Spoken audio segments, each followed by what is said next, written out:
Assalamualaikum warahmatullahi wabarakatuh. Waalaikumsalam warahmatullahi wabarakatuh. Bismillahirrahmanirrahim. Alhamdulillahi rabbil alamin. Wassalatu wassalamu ala ashrafil anbiya'i wal mursalin, imamil muttaqin, sayyidil ghurril muhajjalin, wa ala alihi wa ashabihil mujahidin at-tahirin, amma ba'du. Saudara-saudara kaum muslimin rahimakumullah, seorang muslim adalah seorang yang berpandangan luas, berjiwa lapang. Maksudnya apa? Tujuan jangka pendek dan jangka panjang ini harus dia raih kedua-duanya. Ini yang oleh Al-Quran diajarkan agar setiap muslim mencapai fid dunya hasanah wa fil akhirati hasanah. Kebaikan di dunia, kebaikan di akhirat, itu arti hasanah. Jangan macam orang dulu, punya istri dua pergi haji. Yang satu yang muda istrinya namanya Hasanah, yang satu namanya Khadijah. Waktu tawaf keliling Ka'bah, si suami ini nggak bisa doa apa-apa kecuali Rabbana Atina itu. Tiap putaran Rabbana Atina fid dunya hasanah wa fil akhirati hasanah. Putaran kedua Rabbana Atina fid dunya hasanah wa fil akhirati hasanah. Ini istri tuanya yang namanya Khadijah dengerin aja. Akhirnya di satu saat dia colek suaminya, "Bang, mentang-mentang Hasanah bini muda disebutin melulu. Saya dong disebutin dalam doa." "Iya deh, ntar putaran selanjutnya." Suaminya blow on juga. Putaran kedua dia baca Rabbana Atina fid dunya hasanah wa fil akhirati Khadijah.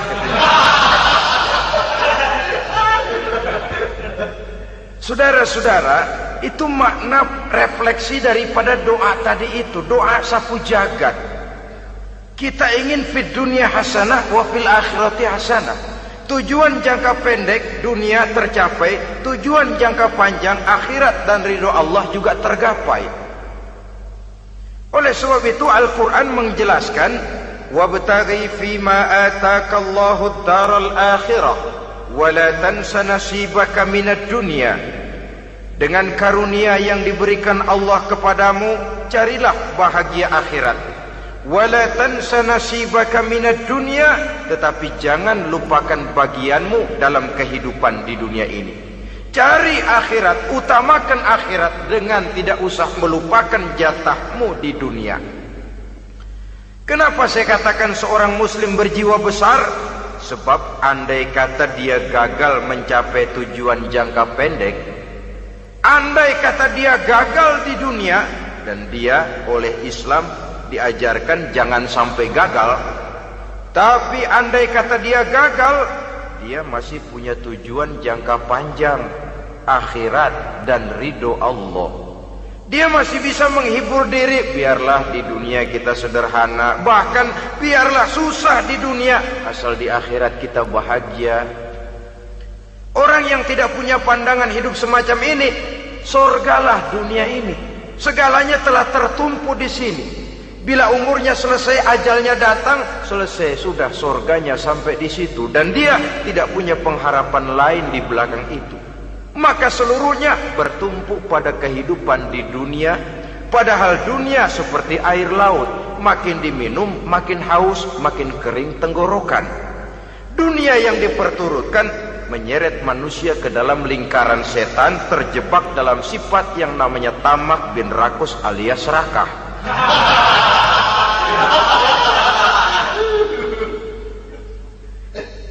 Andai kata dia gagal untuk tujuan jangka pendek, dia masih punya tujuan jangka panjang, akhirat.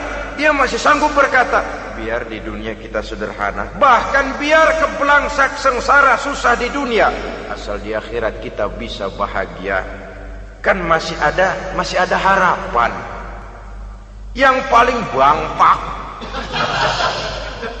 paling rusak betul. Sudah di dunia sengsara, di akhirat celaka. Di dunia rumahnya gubuk, pinggir kali miring, asal hujan bocor, utang selebar warung. Bayang kagak, ngaji enggak, puasa enggak, saban malam merit mulu. Saudara hadirin yang saya hormati, lalu kapan mau bahagia kalau sudah di sini susah, di sana akan susah juga. Ini yang pertama, seorang muslim, seorang yang optimis, berjiwa besar, luas pandangan. Kegagalan dia dalam jangka pendek tidak menyebabkan dia melupakan tujuan jangka panjang. Yang kedua, positifnya apa? Cara dia mencapai tujuan jangka pendek diwarnai oleh keyakinan adanya tujuan jangka panjang. Dia memang benar cari harta, tapi karena dia yakin ada akhirat, Allah ridho apa tidak. Ini positifnya. Saya memang cari duit, tapi dengan cara ini Allah ridho apa tidak. Saya memang ingin berpakaian yang rapi, tapi dengan tidak menutup aurat begini, Allah ridho atau tidak. Saya memang bergaul menghormati teman, tapi terjebak dalam minuman keras karena menghormati teman, Allah ridho apa tidak. Ini orang yang punya tujuan jangka panjang. Segalanya diberikan bingkai dengan pertanyaan, Allah ridho atau tidak. Keyakinannya terhadap tujuan jangka panjang mewarnai gaya hidupnya di dunia ini, mencapai tujuan jangka pendek tadi. Mau minum, Allah ridho apa enggak ini. Mau makan, yang saya makan Allah ridho apa enggak ini. Pendeknya apapun yang mau dia kerjakan, karena dia punya keyakinan tujuan jangka panjang, dia selalu menimbang terhadap ridho Allah tadi. Jadi tanpa prestasi ibadah, kita nol besar dalam pandangan Allah. Ini nilai manusia yang hakiki di sini. Ini makna inna akramakum indallahi atqakum. Di akhirat nanti kan tidak pernah akan disidang, kamu pendidikan setinggi apa? Tidak. Gelarmu berapa renteng? Profesor, doktor? Tidak. Akhirat hanya menyidang, kau sholat atau tidak? Kau puasa atau tidak? Kau zakat atau tidak? Diberikan kamu harta yang banyak, dari mana kau dapat, kemana kau belanjakan? Prestasi ibadah itu yang ditanya. Setinggi apa pendidikan, sebanyak apa pengalaman, no problem. Tidak jadi masalah di akhirat itu. Prestasi ibadah itu yang akan kita persembahkan di hadapan Allah. Itu makna inna akramakum indallahi atqakum. Kerbau dinilai dari dagingnya, makin gemuk makin mahal harganya. Tapi ada perkutut lebih mahal dari kerbau. Perkutut itu mahalan mentahnya loh daripada matangnya. Karena harga perkutut pada suaranya. Lalu di mana harga manusia yang paling gemuk? Tidak. Suaranya, oh kalau manusia dinilai dari suaranya, barangkali Madonna nomor awal masuk surga. Hanyalah dengan prestasi ibadah kita bisa mencapai tujuan jangka panjang, akhirat dan ridho Allah. Nah, baiklah ya, kalau sudah jelas bahwa kita punya dua tujuan jangka hidup, jangka pendek dan jangka panjang, bagaimana Islam mengajarkan kita meraih dua ini? Pada prinsipnya Islam mengajarkan sistem keseimbangan. Dalam berbagai aspek kehidupan, keseimbangan ini nampak dengan nyata diajarkan oleh agama kita. Seperti ayat yang saya bacakan tadi. Dengan karunia yang diberikan Allah kepadamu, cari negeri akhirat, tapi jangan lupakan bagianmu di dunia ini. Dalam bentuk yang lebih nyata, bekerjalah untuk duniamu seolah kau akan hidup buat selamanya, tapi bekerjalah buat akhiratmu seolah kau akan mati besok. Manifestasinya dalam kehidupan, misalnya orang kaya diperintah membantu yang miskin, tapi orang miskin dianjurkan berusaha.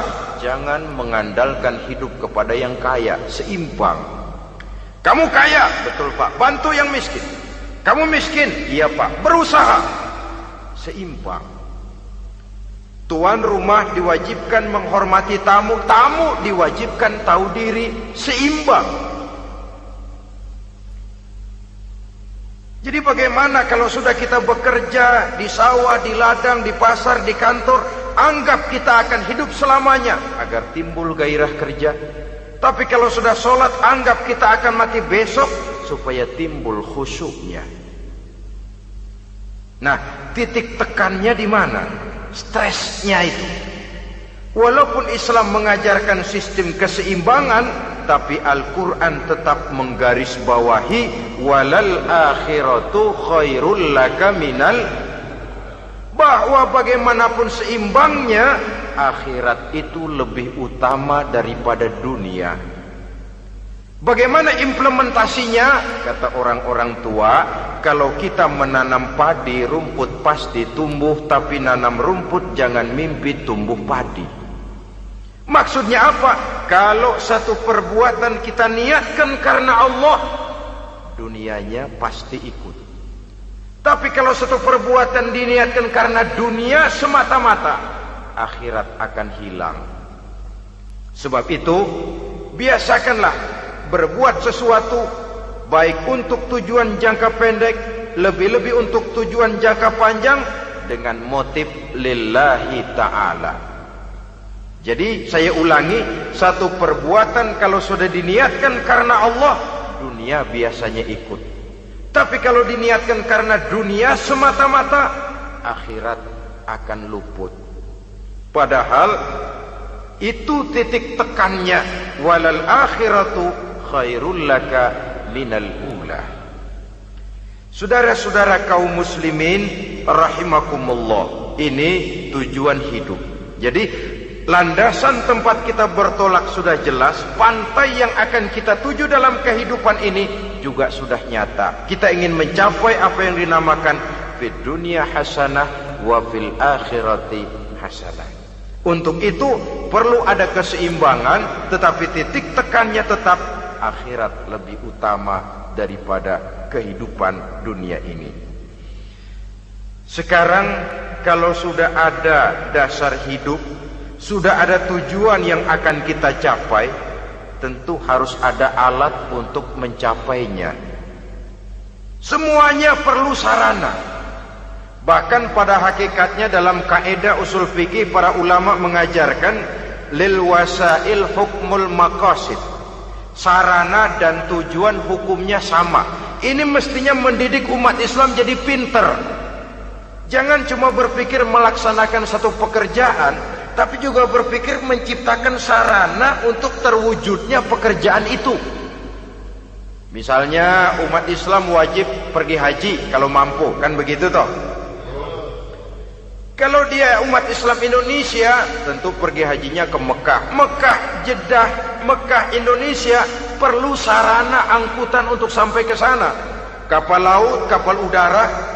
Artinya umat Islam harus maju di bidang teknologi, bisa menciptakan pesawat, bisa menciptakan kapal laut, sarana yang akan menyampaikan dia untuk bisa melaksanakan ibadah haji. Selama ini kita bertumpu kepada pemikiran, pokoknya kan yang penting gue pergi haji pakai apa kayak gue punya duit. Dari segi pribadi memang barangkali begitu, tapi sebagai umat yang harus mencapai kemajuan, apabila diperintahkan melaksanakan sesuatu, kita pun hakikatnya dituntut menciptakan sarana untuk menunjang pelaksanaan sesuatu itu sendiri. Agama mengajarkan an-nazafatu minal iman, kebersihan sebagian daripada iman. Siapa yang menciptakan mesin cuci, sabun-sabun kelas, deterjen, rinso dan lain sebagainya? Siapa yang menciptakan air condition, pembersih ruangan? Kita hanya berpikir pokoknya kan bersih, mau pakai apa kek. Kita jarang yang berpikir kepada pewujudan teknologi modern untuk menerjemahkan hadis itu. Syukurlah belakangan ini sudah muncul teknokrat-teknokrat muslim yang dijiwai oleh semangat Al-Quran membuka tabir rahasia konsepsi Islam di lapangan teknologi modern, yang makin lama makin menunjukkan tuntutan kebutuhan daripada umat itu sendiri. Dengan demikian, apabila ada tujuan hidup, kita memerlukan alat untuk mencapai tujuan tadi. Supaya tujuan fid dunia hasanah wa fil akhirati hasanah tercapai, apa alat yang harus kita pakai? Kita lihat surah At-Taubah ayat 111 memberikan jawaban. Innallaha ashtara minal mu'minina anfusahum wa amwalahum bi anna lahumul jannah. Sesungguhnya Allah telah membeli dari orang-orang beriman diri mereka, harta mereka, bahwa sesungguhnya bagi mereka adalah surga. Coba kita simak ayat ini sejenak, akan nampak dengan jelas bahwa ayat ini hakikatnya merupakan satu transaksi yang nyata benar antara kita dengan Allah. Transaksi jual beli sudah terjadi, dan itu langsung dengan Allah, tertuang dalam pernyataan Quran. Pembeli Allah, penjual kita orang-orang beriman, dagangannya adalah anfus dan amwal, harganya adalah surga. Itu sudah tanda tangan pernyataan kita siap jual beli ya Allah. Apalagi baiat kita apa? Inna solati wa nusuki wa mahyaya wa mamati lillahi rabbil alamin. Solatku, ibadahku, hidup dan matiku cuma untuk Allah Tuhan seru sekalian alam. Minimalnya 5 kali sehari semalam baiat ini kita ulang dan kita ulang. Kenapa lalu kita tidak konsekuen? Dalam konteksnya dengan persoalan, maka alat hidup kita itu ada 2. Pertama, anfus. Ini bentuk mufrad dari jamaknya, bentuk jamak dari mufrad nafsun. Biasa diterjemahkan dengan diri. Yang dimaksud dengan diri adalah kepribadian. Yang dimaksud dengan kepribadian ialah kekayaan yang kita miliki dalam kepribadian kita. Artinya bisa tenaga, pikiran, konsep, gagasan, wewenang, ide, pangkat, jabatan, kemampuan, keahlian, skill, itu semuanya masuk ke dalam anfus, diri. Sedangkan amwal bentuk jamak dari mufrad malun, biasa diterjemahkan dengan harta. Pengertian di sini ialah seluruh bentuk-bentuk materi yang berada di bawah kekuasaan kita. Bisa rumah, bisa uang, bisa tanah, bisa kebun, bisa pabrik, bisa peternakan, itu semuanya amwal. Nah, baik anfus maupun amwal, diri, tenaga kek, pikiran kek, harta kek, pangkat kek, jabatan kek, wewenang kek, keahlian kek, untuk tujuan jangka pendek harus jadi rahmah bagi lingkungan. Untuk tujuan jangka panjang harus menunjang jalan menuju ridho Allah. Jadi kalau pangkat kita menjauhkan kita dari ridho Allah, itu bukan nikmat tuh, azab. Punya pangkat bukan melakukan kebaikan, malah melakukan kejahatan, setidak-tidaknya berdiri di belakang kejahatan, melindungi perbuatan-perbuatan munkar. Dalam kelas kakap melindungi korupsi, dalam kelas teri jadi backing tukang koprok. Umpamanya itu sudah menyalahi. Alat tidak digunakan untuk mencapai tujuan, itu untuk tujuan jangka pendek. Lalu amwal, harta, uang, tanah, rumah, kebun, untuk tujuan jangka pendek harus menjadi rahmah bagi lingkungan.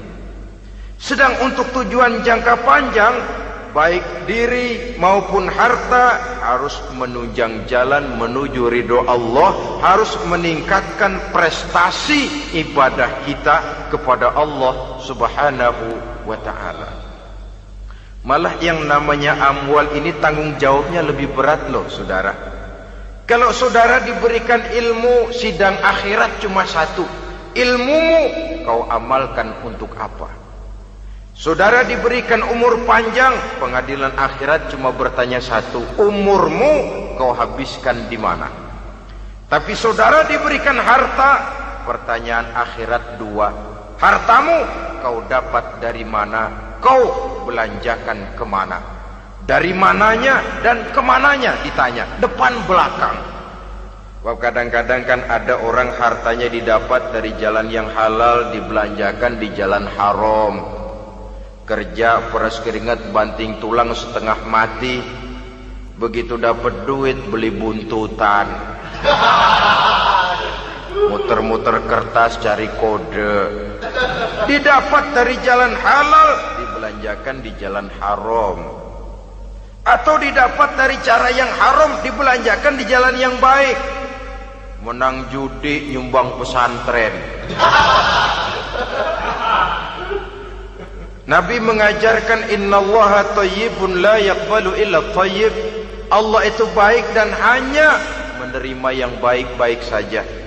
Tidak bisa mencuci kain dengan air najis. Kain akan tetap kotor. Saudara-saudara kaum muslimin rahimakumullah.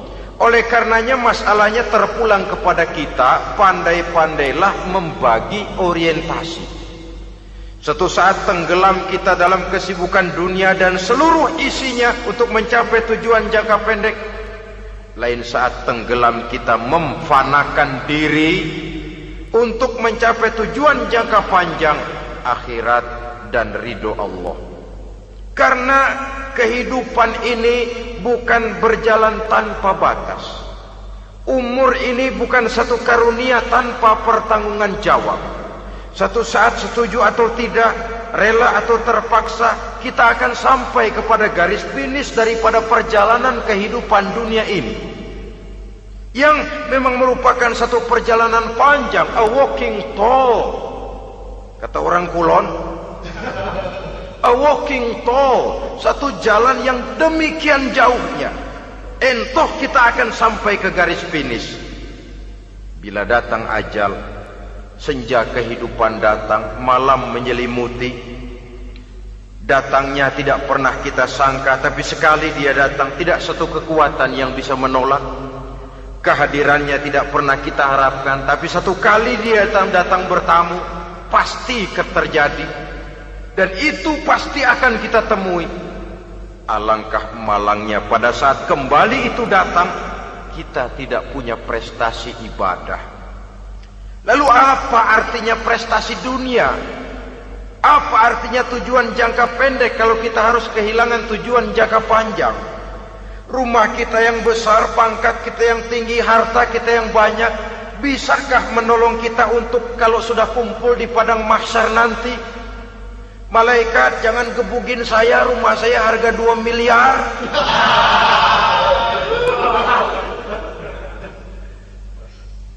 Sudahlah malaikat, damai saja, itu Rolls Royce saya. Pakai saja malaikat, pakai. Kata malaikat, gue budak, gue nggak butuh gituan. Hanya prestasi ibadah yang bisa menyelamatkan kita pada kondisi semacam itu. Jadi oleh karena itu saudara-saudara, biar di dunia ini rumah kita besar, mobil bagus, uang banyak, pabrik ada, usaha lancar, asal di akhirat masuk surga aja. Gak apa-apa. Daripada di dunia sengsara, di akhirat neraka, senangnya kapan? Sudah di sini sengsara, di sana keblangsak. Itu yang orang-orang tua bilang lacur kuda namanya. Pelan dipecut, kenceng digentak, setengah mati, serba salah. Kuda kalau bisa ngomong, gue setengah mati, serba salah. Pelan dipecut, kekencengan, ditarik. Itu yang namanya lacur kuda begitu. Serba salah posisinya.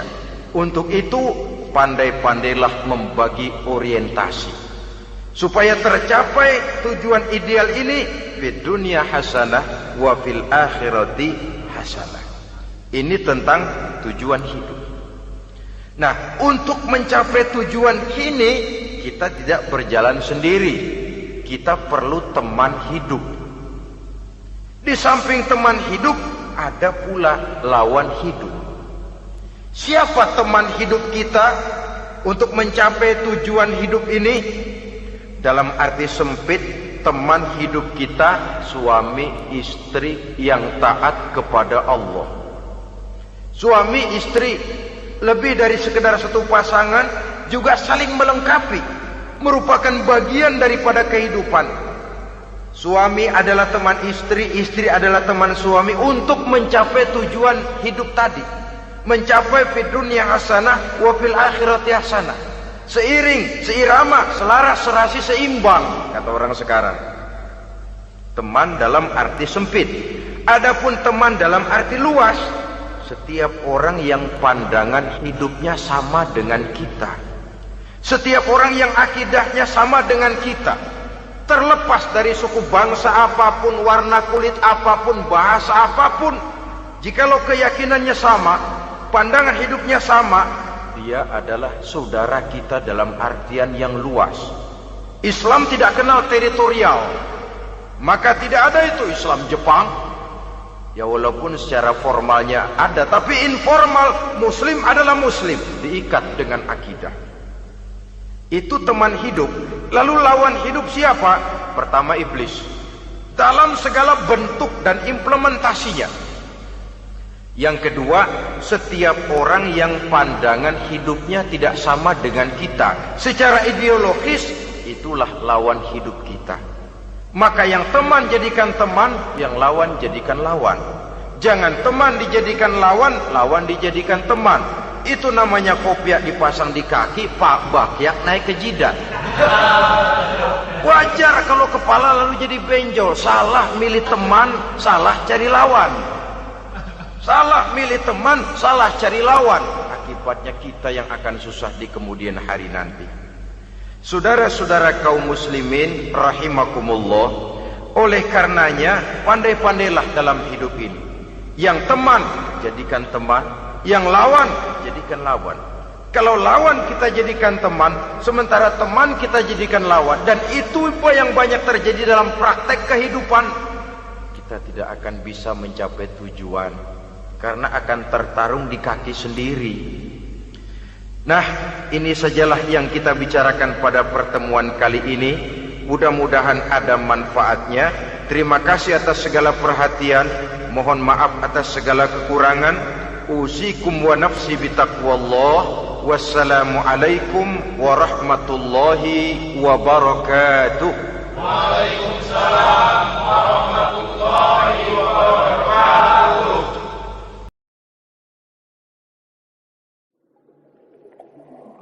Mm-hmm.